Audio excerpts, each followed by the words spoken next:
Welcome back to it. It's Maths Master Class with Leo. Today we are doing integration using partial fractions with quadratic factors, right?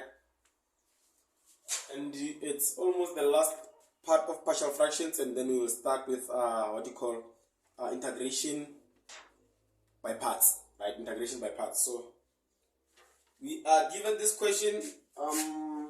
They say integrate 3 over x squared minus 4. How are you going to integrate there? They're given that, they say integrate there. If you ask me, what I'll do, I'll just say, oh, if I'm given this, I can just split it and say, take it out of the integral sign and have 3 over x squared minus 4, right? But I know the factors of this. This is difference of two squares. So I'll have, I don't know which factors are going to be related to 3, so I'll use a and b. A over x plus 2 plus b over x minus 2, right? These are the factors of this part. But this part, I don't know which factors will be related to 3. So I'll use a and b. Now, when I have this, I can just say, what can I do? I can just cross multiply by this. Cross multiply by x squared minus 4. X squared minus 4. What I do on my left hand side, I need to do on my right hand side. X squared minus 4. This one and this one will cancel. I'll be left with 3 is equals to a. This into this, it will leave this. Remember, this can be written like this. Let me just show you what I'm trying to say. This, it's similar to this, right? When I multiply this and that, this one and this one will cancel. I'll be left with a into x minus 2 plus this into this. This one and this one are going to cancel. I'll be left with x plus 2, b into x plus 2, right? And then now, what I can do, I can just say, without any further expansion, I can just say, oh, if I need to get the value of b, I need to eliminate a. How do I eliminate a? A must be 0, right? Or this part must be 0. When I multiply a and 0, it's going to be out. When I want to eliminate b, when I want to calculate the value of a, I'll eliminate b. Let's do that. For me to eliminate a, let's start with b. For me to eliminate b, I'll just say let x plus 2 is equal to 0. Therefore, x is equal to 2, which is negative 2 actually, right? Then take this 2, where does x substitute? Negative 2. So I'll have 3 is equal to a into negative 2 plus b into negative 2 plus 2. Then 3 is equal to a into negative 4 plus b into this, and this is 0. Then this is out. I'll have a, okay, let me just say, I'll have 3 is equal to negative 4a. Therefore, a is equal to negative 3 over 4. Negative 3 over 4. It is the value of a. Now, calculate the value of b. When I want to calculate the value of b, I'll just say eliminate a. How do I eliminate a? Let x minus 2 is equal to 0. Therefore, x is equal to 2. Where there's x, I'll just substitute 2.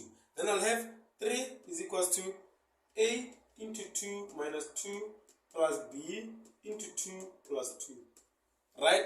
Then 3 is equal to a into 0 plus b into 4. Then this is out. Then 3 is equal to 4b.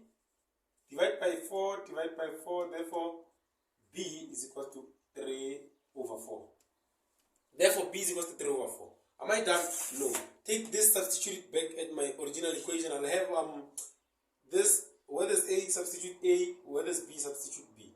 Then I'll have, for a, I'll have negative 3 over x plus 2. Which is, not negative 3, negative 3 over 4. Negative 3 over 4.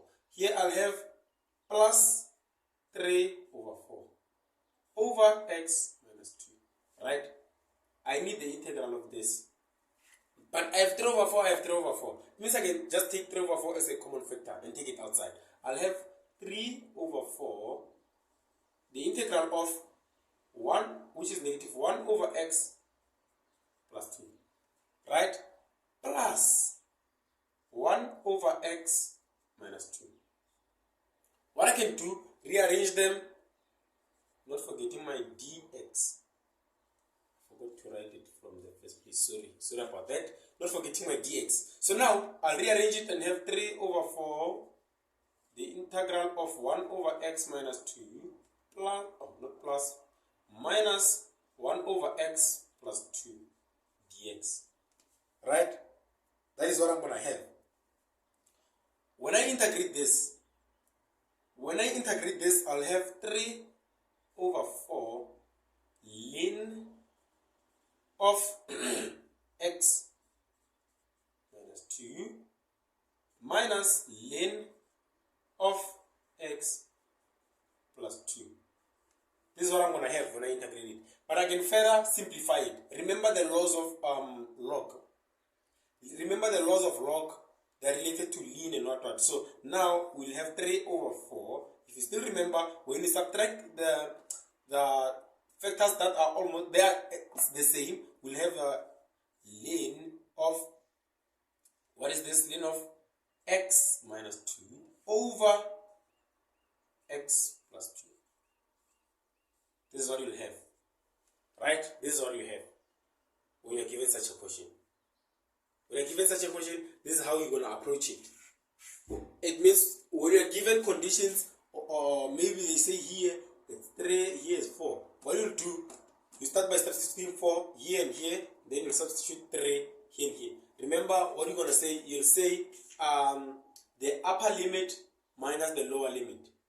Right? The upper limit minus the lower limit. So it's gonna be, let me just show you what I'm trying to say. Where's my eraser?